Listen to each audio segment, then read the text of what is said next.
Free Cake by Peng Shepherd. Earlier this afternoon at 3 p.m, the head of my Assistant Director of Communications exploded. The incident shut down production for at least 45 minutes, while the rest of the communications department waited for the cleaning crew to remove the biological matter and sterilise the office to working standards. Total collateral damage was calculated at 1 computer terminal, 3 computer monitors, the all-in-one printer machine, 2 blazers, 2 blouses and 1 pair of trousers, the 2 managers seated nearest to him. It was an exceptionally messy episode. After the cleaning crew leaves and my team returns to work, I close my door and sit at my desk staring down at my hands. I have to find a new Assistant Director of Communications now, a task which is not easy. The now former Assistant Director of Communications, the exploded one, was excellent at his job. No one else in the communications department has the same amount of experience or expertise. I'll have to interview external candidates. But worst of all, I have to reset our days without explosion counter back to 0, which puts my department in last place and gives the lead to the sales division with 52. I step back and look at the row of days without explosion counters on the wall in the staff kitchen and sigh. Even finance is ahead of us now. At home over dinner, my wife asks me about my day at work. My Assistant Director of Communications exploded today, I sigh, stabbing a stalk of buttered asparagus. Oh, that's a pity, she clicks her tongue. We had one last week, too. I mumble and stab another asparagus. They are slightly overcooked. The bloated spear hangs limply as I lift my fork in the air. Darling? I look up and realise she's staring at me, brow furrowed. What's the matter? A drop of oil slides to the tip of the stalk and falls, blinking against the plate in a pale yellow pool. It just really caught me off guard, I say. I thought you was happy. Darling, you can't blame yourself. These things are so individualised. She reaches across the table and pats my hand. There's nothing you could have done. Even if you tried to help, he still might have exploded anyway. You know, some people are just prone to it, you know? She flicks her fingers open next to her head, miming the burst. I know, I sigh, looking back to the asparagus wilting on my fork. She goes back to eating. Don't worry, I'm sure it'll take you no time at all to find a new assistant director. Everything will be back to normal before you know it. I put the drooping stalk in my mouth. These are great. I tried to smile. The following day, the office is quieter than usual. Voices are more hushed, the papers shuffle more quietly. Even the morning announcements seem more muted. The assistant director's empty chair looks strange, a blank spot in the sea of occupied desks. The cleaning crew did a good job.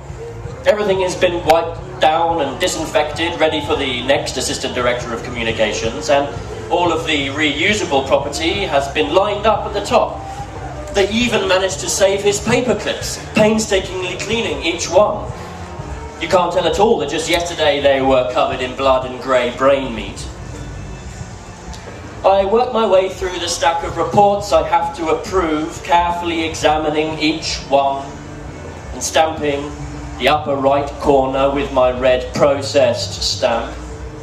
This is normally the Assistant Director of Communications job, but till I'm able to find a new one, someone has to do it. I flip through the pages of each one, scanning the text, and then flip back to the first page and press firmly down to make sure the ink doesn't smear. Flip. scan, flip, stamp. Flip, scan, flip, stamp. After finishing 25 reports, I stand up and stretch, clicking the box on my desk. The light comes on and a 15-minute timer and calming music begins. I stroll back and forth in front of the window, rolling my head in a circle and stretching my shoulders as I stare out at the city. Normally I don't take one of my 15-minute breaks this early, but for a week after an incident, everyone's account is automatically credited with 1 extra per week. I continue stretching, following the routine I learned during orientation, specially designed by scientists to decrease the chances of explosion. I close my eyes, trying to feel the stress melt out of me, as she put it. Breathe deeply, the new higher trainer's voice says soothingly, and feel the stress melt out of you. I feel nothing. The box beeps quietly to let me know I have only 5 minutes left. I finish the stretching and relaxation routine and look out of the window again. The sky is overcast, a whitish grey vacuum above the landscape of steel and glass skyscrapers. My eyes drift across the buildings, looking into the million tiny windows that dot their faces. I wonder how many other people are in them, exploding right now, splattering their brains across their computers and covering their desks in pieces of head. I try not to think about it, but I can't help it. I wonder what it was that sent my assistant director over the edge. You always hope it's something really big, something worth it, like losing a major contract or getting passed over for promotion. But I heard about one guy who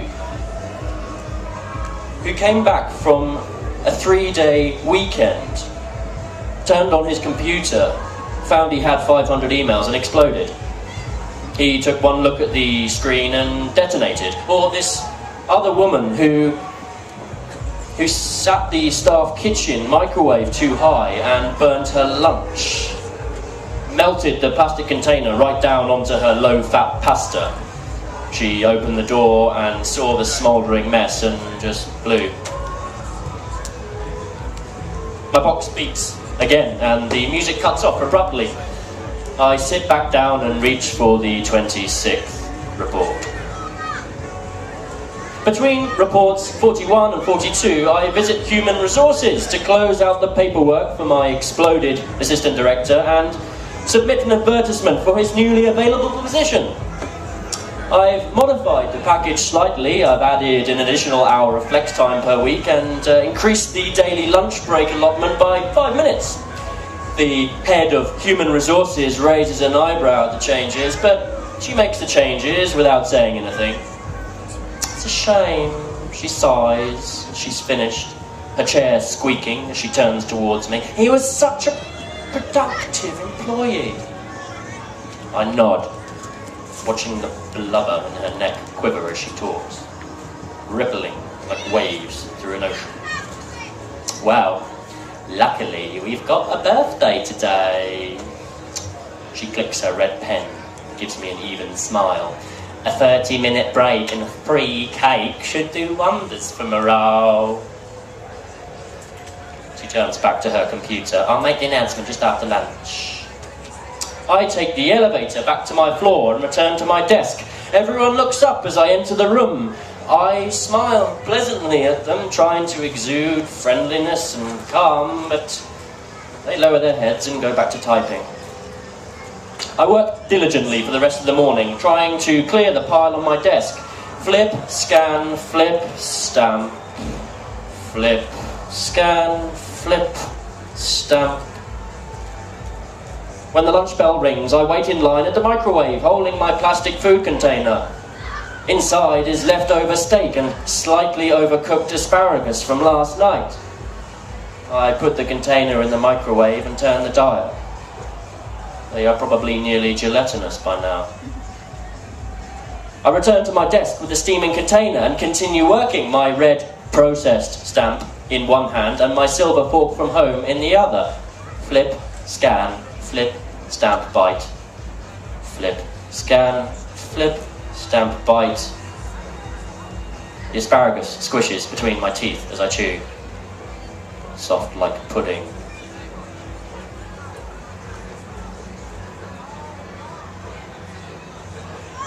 Midway through my 84th report, the intercom clicks on and a scratchy recording of the birthday song blares through the office. The head of human resources cuts in over the music, announcing that there's a birthday celebration in the Scarf cafeteria for Mr. Harrison Wheeler from sales. I come out of my office and watch everyone's face as they listen. Some look happy enough, but I can tell that others are disappointed, probably expecting the rest of the afternoon off, or one of the other typically offered perks that HR doles out after an explosion to try and prevent further occurrences. When the intercom clicks off, we all get up from our desks and shuffle into the elevator to go down to the staff cafeteria. Everyone's faces are staring up at the ticking red number above the doors. No one speaks. The elevator dings, the doors slide open to reveal the cafeteria. Several other departments are already there, lined up near the centre table for a piece of cake. My team joins the wait, lining up in almost the same order as their desks upstairs. I hope I get an end piece, one of them says.